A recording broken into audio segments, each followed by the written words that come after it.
আমরা ক্ষতিগ্রস্ত 4 জনকেই আমরা এই টাকাটা আমরা চেকের মাধ্যমে তুলে দিচ্ছি।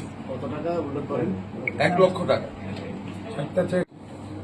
এই ঘটনা ঘটার পরে যখন আমরা জানতে পারি এবং আমাদের মাননীয় প্রধানমন্ত্রী জনাব তারেক রহমান সাহেব যখন জেনেছেন, তখন আমাদেরকে উনি নির্দেশনা দিয়েছেন এবং ওনার নির্দেশনা পেয়ে আমরা ফতুল্লা থানা বিএনপির এবং অঙ্গ সংগঠনের নেতৃবৃন্দ সহকারে আমরা ঘটনাস্থল পরিদর্শন করি এবং ঘটনাস্থলে গিয়ে সঠিক তথ্য আমরা জানতে পারি এবং সেখানে ভুক্তভোগীরা আমাদের দলের নাম বলেছিল, কিন্তু পরবর্তীতে আমরা খোঁজ নিয়ে দেখেছি যে যার নাম বলেছে সে আমাদের প্রাথমিক সদস্য পদও কখনো গ্রহণ করে নাই এবং এটা পরিষ্কার যে সে নাম ভাঙিয়ে এটা কোনো ব্যানার ফেস্টুন করতে পারে, কিন্তু সে আমাদের বিএনপির সদস্য পদেও নাই, প্রাথমিক সদস্য পদেও নাই।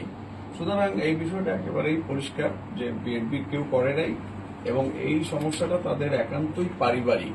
তারা পরস্পর উভয় পক্ষই রক্তের সম্পর্ক, আপন, তারা চাচাতো ভাই বোন এবং এই আপন চাচাতো ভাই বোনের মধ্যে দীর্ঘদিন বিরোধটা চলমান ছিল। প্রায় 15 বছর যাবৎ কোর্টে এই জায়গা নিয়ে মামলা চলমান ছিল।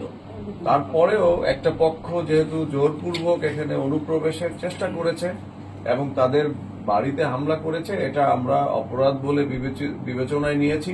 মাননীয় প্রধানমন্ত্রী মহোদয় এটাকে অপরাধ বলে বিবেচনায় নিয়েছে এবং সঙ্গে সঙ্গে তিনি নির্দেশ দিয়েছেন, আমাদেরকে ঘটনাস্থল পরিদর্শনের নির্দেশ দিয়েছেন এবং প্রশাসনকে নির্দেশ দিয়েছেন এই অপরাধের সঙ্গে যারা জড়িত তাদেরকে গ্রেপ্তার করার জন্য। আসসালামু আলাইকুম। আমাদের সাথে যে ঘটনাটা হয়েছে, গিয়াসউদ্দিন বৈশ্বিত তার প্রভাবে আমাদের বাড়িতে এই কাজগুলো করছে। আনার হোসেন, আনিস, রুবেল, তাদের সাথে আরো 30 থেকে 40 জন তার নাম খাটাইয়া, প্রভাব খাটাইয়া আমাদের বাড়িতে আসছে। এর আগে 50 লক্ষ টাকা দাবি করছে, বলছে যদি 50 লক্ষ টাকা না দাও তাহলে তোমার পরিবারের উপর, তোমাদের উপর আর এই বাড়িতে তোমরা থাকতে পারবে না, হামলা দেওয়া হবে। তখন বলছি যে আমরা 50 লক্ষ টাকা তো দিতে পারবো না, তাদের সাথে জায়গা নেওয়া দণ্ড আছে, আদালত আছে, আইন আছে, এখানে অনেক মান্যগণ্য ব্যক্তি আছে, কাগজপত্র নিয়ে বসো, পয়সা যদি তোমরা পাওনা হয় নিবে, তাহলে এভাবে তো তোমরা চাঁদাবাজি করে টাকা চেয়ে বাড়িঘর ভাঙচুর করে তোমরা নিতে পারবে না। আর আমার মাননীয় প্রধানমন্ত্রীকে ধন্যবাদ।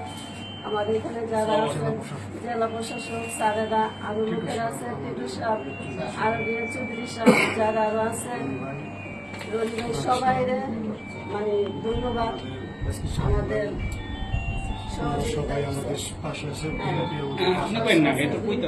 পাশে আছে, সবাই নাম